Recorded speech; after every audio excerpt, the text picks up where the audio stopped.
A hand slammed against a fogged car window. The glass cracked. Another hand gripped the handle and yanked hard. The door didn't open. Inside, a woman pressed herself flat against the seat. Her belly was round. 7 months. Maybe 8. Her phone sat dead on the dashboard. The road behind her was empty. The road ahead was empty. Just trees. Just rain. Just the shape pounding on her window. Fists red. Knuckles bloody, trying to break the glass in. She was alone.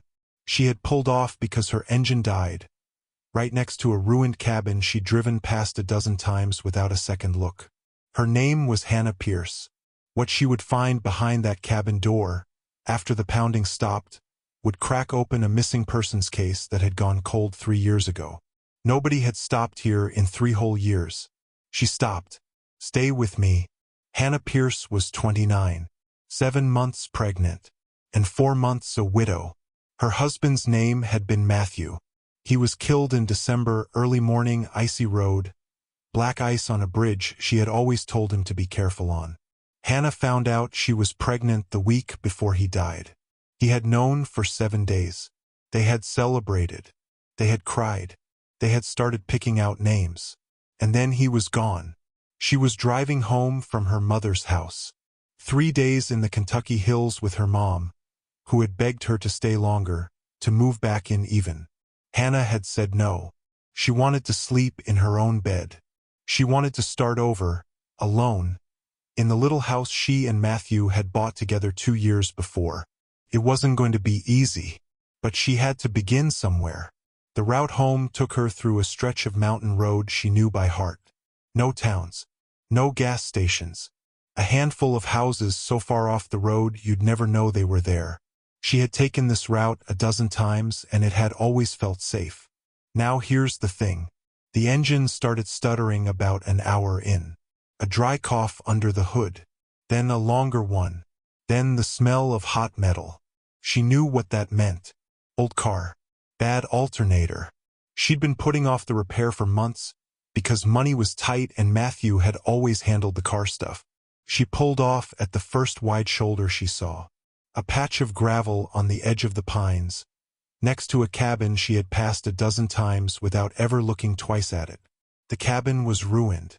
Roof caved in on one side. Porch rotted through. No glass in the windows. A wooden door hanging on one hinge. The sort of place you assume has been empty for 50 years. Believe me, you'd have driven past it too. She put the car in park. She tried her phone. No service. She had not expected any. She popped the hood anyway and stared down at the engine. She did not know what she was looking at. She had never learned. She felt a wave of anger at Matthew for dying, then guilt for the anger, then tears. Then she shook it off and went back to her door. That was when she heard the tires on gravel.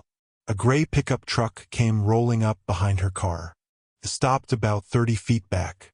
It sat there for a moment. Then the driver's door opened. A man stepped out. He was big, military big. Thick shoulders, thick neck, crew cut going gray. Camouflage jacket. Work boots caked in mud. He did not wave. He did not smile.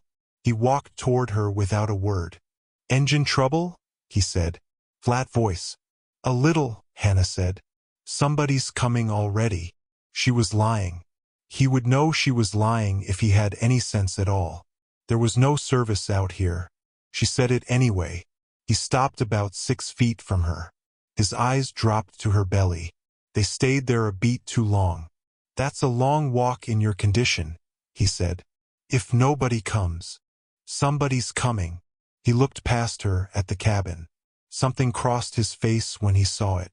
Something she could not read. His jaw tightened. Then he looked back at her. "Step away from the hood," he said. "I'll take a look." "I'm fine." I said step away. He was not asking. His voice had dropped a full register. Hannah took a step back. Her hand slid down toward the door handle of her own car.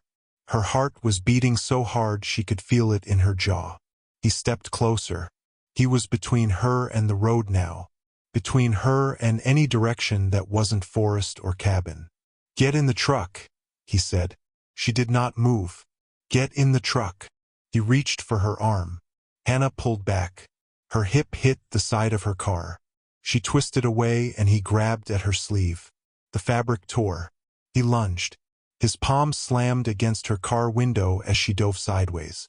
The glass cracked. His other hand fumbled at the door handle and yanked hard. But the door was locked. Hannah ran. She ran for the cabin because the cabin was the only thing there. He was bigger.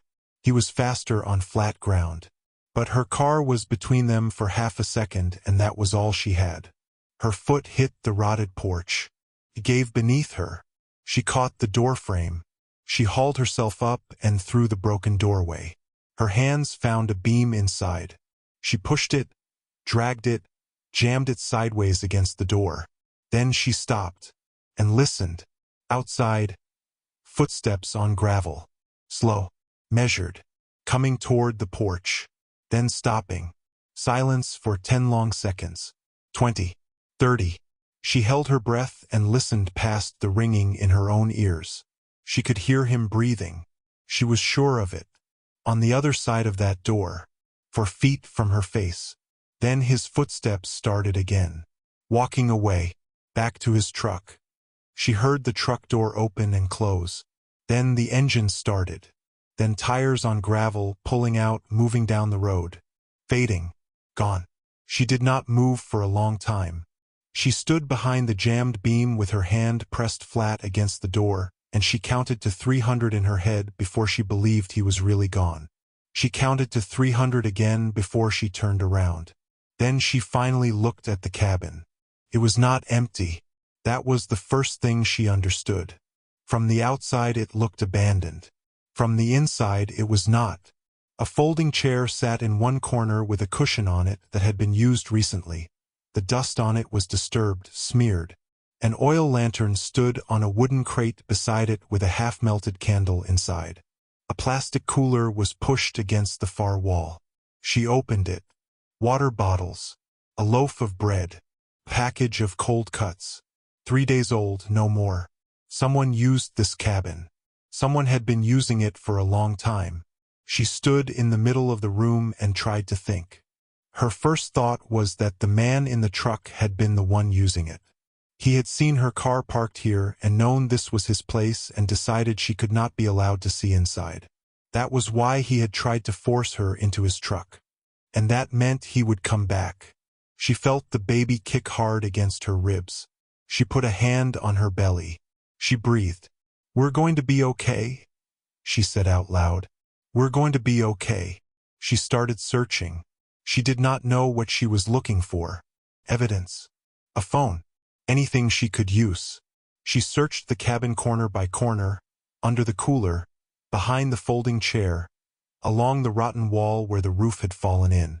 Behind a stack of loose boards, shoved against the wall, she found a plastic tote. She pulled it out. She opened it. She sat down on the floor when she saw what was inside. Women's clothing. Folded. 2 sets. A pale blue hooded sweatshirt and a black one. A pair of jeans, size small. Another pair, size small. 2 pairs of sneakers, both with the laces still tied. 2 backpacks. A makeup bag. And underneath the clothes, at the bottom of the tote, a manila envelope. Hannah opened it with shaking fingers. Inside were 2 driver's licenses. Kentucky. Both expired. Emily Brooks and Lauren Brooks. Born the same day. Date of birth 22 years before the license was issued. Twin sisters. She stared at the names. She knew those names. She had seen those faces. 3 years ago, when she first moved to this part of the country, there had been missing persons flyers in every gas station for weeks. Twin sisters disappeared off a country road on their way home from college. The story ran for a month and then it went cold and nobody talked about it anymore. Everyone had assumed they were dead. Believe me, everyone. Hannah sat on the floor of that ruined cabin and held 2 missing girls' driver's licenses in her hand, and she understood, right then, that she had accidentally walked into the place where they had ended. Her throat closed. She put her hand over her mouth. Then she saw something else in the envelope. A folded newspaper clipping. She opened it. The headline said, "Brooks family offers reward." There was a photograph. Two smiling girls, dark hair, one in glasses, one without. The article was 3 years old. Underneath the clipping, another item. A silver charm bracelet. 2 small hearts on it. One engraved with an E. One engraved with an L. Hannah closed the envelope. She sat on the floor with her back against the wall and she let herself cry for maybe 30 seconds. Then she stopped because crying was not going to help. Nothing was going to help those 2 girls anymore. They had been dead for 3 years. But she could help herself. She could wait here until dawn. She could start walking down the road when the sun came up. She could find a house or a passing car or something. She could make it. The man had driven away. He was probably gone for the night. He might not even come back until tomorrow. She could survive this. She took a water bottle from the cooler. She drank half of it. She felt the baby move. She put her hand on her belly and she waited for her heart to slow down. The cabin was quiet. The sun was starting to set outside. She leaned her head back against the wall. And for a minute, just a minute, she thought it might be over. Then she heard it. A sound. Underneath her. Muffled. A thud. Like something soft hitting wood. Then silence. Then another thud. Then a voice. Very faint. Low enough that she almost missed it. A woman's voice. Saying a word. Hannah's whole body went cold. She pressed her ear to the floorboards. She held her breath. She waited. The voice came again. Muffled through wood and earth. A single word. Repeated twice. Help. And then, please. Hannah scrambled to her feet. She grabbed the oil lantern off the crate. Her hands were shaking so hard she could barely hold it. Under the folding chair, half covered by a dirty rug, was a trapdoor. She dragged the rug aside.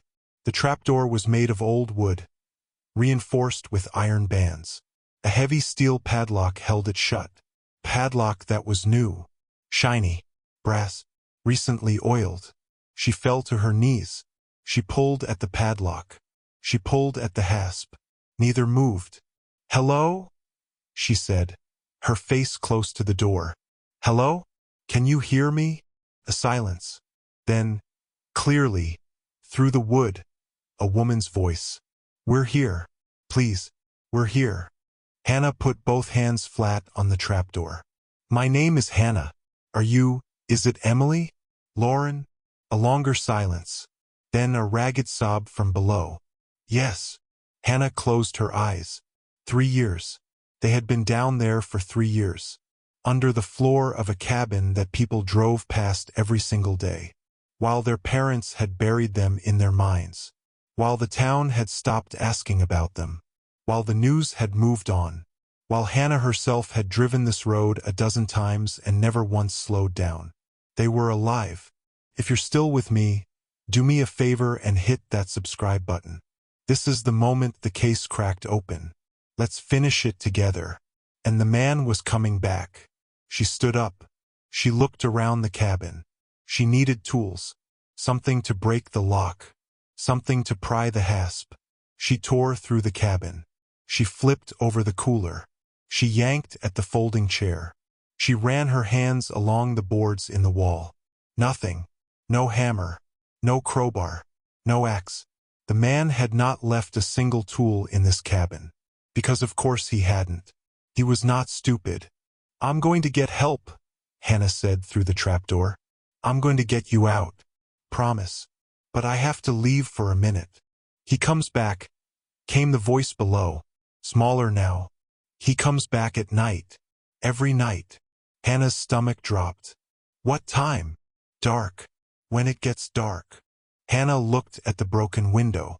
The sun was already low. Orange light coming through the pines. Maybe 30 minutes of daylight left. Maybe 40.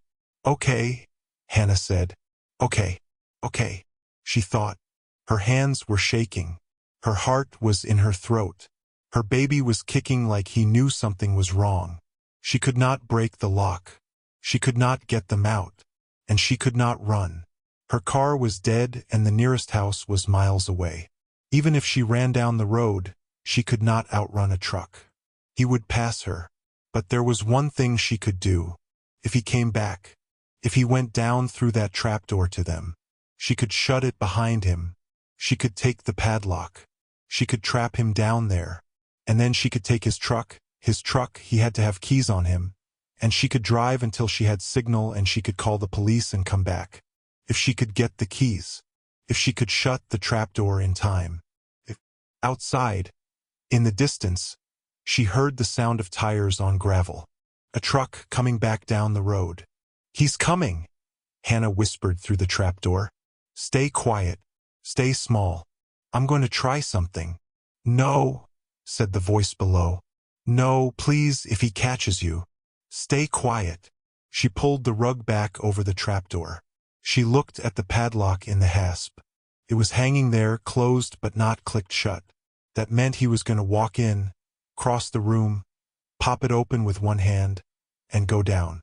She unhooked the padlock. She held it in her hand. Then she scrambled across the cabin to the corner behind the door. The corner where it would be darkest when he opened the door. The corner where his eyes would not adjust in time. She crouched there. She pulled a loose board halfway over herself. She pressed her hand against her own mouth to keep her breathing silent. The truck engine cut off outside. A door slammed. Footsteps on gravel. Hannah counted. 1, 2, 3. The cabin door scraped open. He came in. He was carrying a plastic grocery bag. She heard it crinkling. He walked across the cabin without looking left or right. He went straight to the folding chair. He set the bag down. He pulled the rug aside. He crouched at the trapdoor. He reached for the padlock. It was not there. He paused. He looked at the hasp. He looked at the floor around it. "The hell?" he said, quiet. And in that second, while he was looking down at nothing, Hannah moved. She could not fight him. He was twice her size. But she did not need to fight him. She needed him to step wrong. She picked up the water bottle she had left on the cooler and she threw it. Hard. It hit the far wall with a crack. Clattered into the corner. His head snapped toward the sound. He stood up. Fast. He took 2 long steps toward the far corner, away from her, away from the trapdoor. Hannah moved. She crossed the cabin in 4 strides. She grabbed the iron ring of the trapdoor. She heaved it up. A ladder went down into darkness. "He's here!" she screamed down the hole. "The door is open. Run!" From below she heard a gasp. He whirled around. He saw her. His face went white, then red. He roared and charged at her. Hannah stepped back again. Her hip hit the wall. He was going to reach her. He was going to reach her before she could do anything at all. And then one of the sisters came up the ladder. A gaunt face, wild hair, eyes huge in the lantern light. She hauled herself up through the trapdoor. Hannah did not know which sister it was. Emily or Lauren. She did not care. The sister swung something in her hand, a steel cup, and cracked it across his ankle as he lunged past her. He tripped. He went down hard. His full weight hit the edge of the open trapdoor. His chest slammed against the wood. His legs went down. He scrabbled at the planks, but his grip was loose because he had not expected it, and he slid through and he fell. He hit the ladder. He hit the floor below. He screamed. Hannah did not stop to think.